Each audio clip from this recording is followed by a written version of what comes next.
The moment a believer understands the authority, the legality, and the power released when they plead the blood, everything in the spiritual realm changes. Exodus 12:13 records God's promise. When I see the blood, I will pass over you. God did not say, when I see your sincerity. He did not say, when I see your desperation. He did not say, when I see your fear.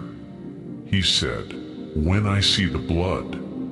The blood is what stops judgment. The blood is what halts destruction. The blood is what seals protection. Darkness loses its claim. Accusations lose their force.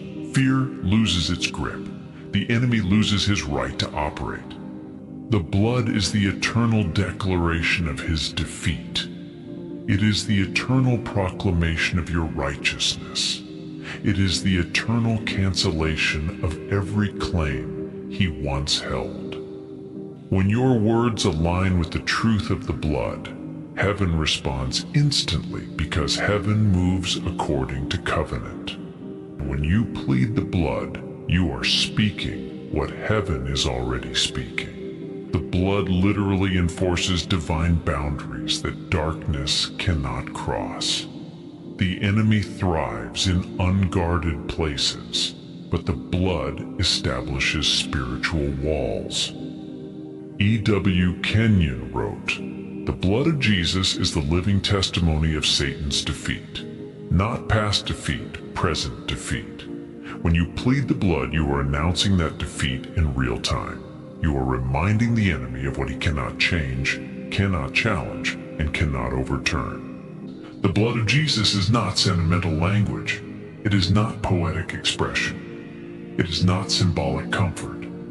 It is the legal foundation of redemption, the very substance that shattered the dominion of Satan and gave the believer permanent standing before God.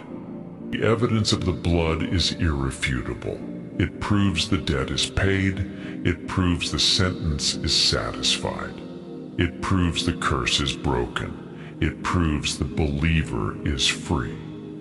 When you plead the blood, you are standing on the covenant God made, sealed, and swore by himself.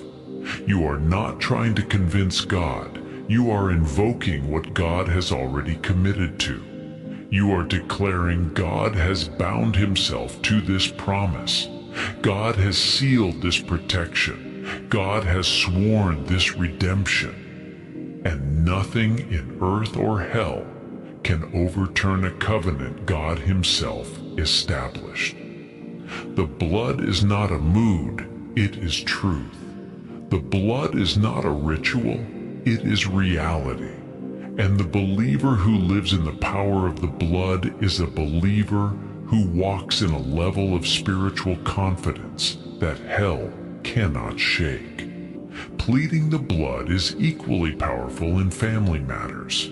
When the believer says, "I plead the blood of Jesus over my household," they are aligning their home with the pattern of Exodus 12, where the blood on the doorposts stopped the destroyer.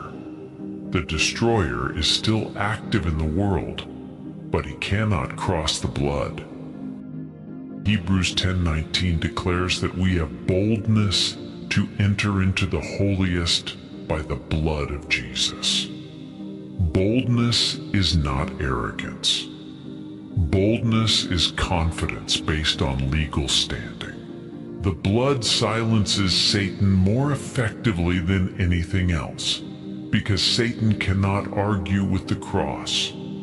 He can argue with your feelings. He can argue with your circumstances. He can argue with your emotions. But he cannot argue with the blood.